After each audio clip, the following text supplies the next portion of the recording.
هلو النهاردة معادنا مع تاني صوت من جولي فونكس من كتاب سندباد جينيوس فونكس ليفل 1. تعالوا نقرأ القصة والأغنية والأكشن وكمان نعرف اتجاهات الحرف وكمان كلمات كتيرة جدا على الحرف. Let's start with the story. A family are going on a picnic. The children help to pack some apples, sandwiches, and the blackberry pie. At the picnic, the children feel something tickling them. Some ants are crawling up their arms. They jump up shouting, ah, ah, ah. تعالوا نعرف معنى القصة مع بعض.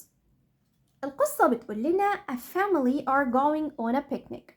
عيلة كانت خارجة مع بعض في نزهة يعني رحلة. The children help to pack some apples. الأولاد بدأوا يساعدوا بابا وماما إن هم يحضروا بعض التفاح ساندويتشز والساندويتشز أو الساندويتشات بلاك بيري باي وكمان فطيرة البلاك بيري أو التوت الأسود البري يعني. At the picnic وفي النزهة the children feel something tickling them. الأولاد بدأوا يحسوا إن في حاجة بتقرصهم أو بتدغدغهم كده بتزغزغهم. Some ants are crawling up their arms. بعض النمل بدأت تزحف على دراعهم. They jump up shouting.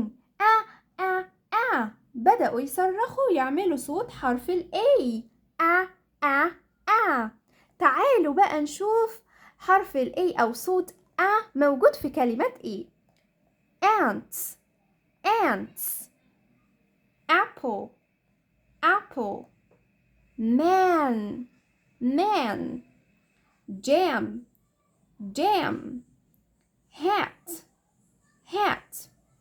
ودي كانت كلمات A sound حرف ال A. تعالوا نسمع الأغنية. Ants on my arm. Ants on my arm. Ants on my arm. They causing me alarm. تعالوا نشوف الأكشن أو إزاي نمثل الحرف بإيدينا. بنيجي على دراعنا كده ونعمل كده وده كان حرف ال A. تعالوا نشوف ازاي بنكتبه مع بعض. يلا بينا. هنبتدي الأول بسلاش أو خط مايل. يلا بينا نشوف. from the top أول حاجة لازم نخلي بالنا منها start at the top. هنبتدي من فوق start at the top line down. طيب ونعمل ايه سلاش او خط مايل start at the top left slash وبعدين نعمل ايه dash او اسمها sleeping line خط نايم.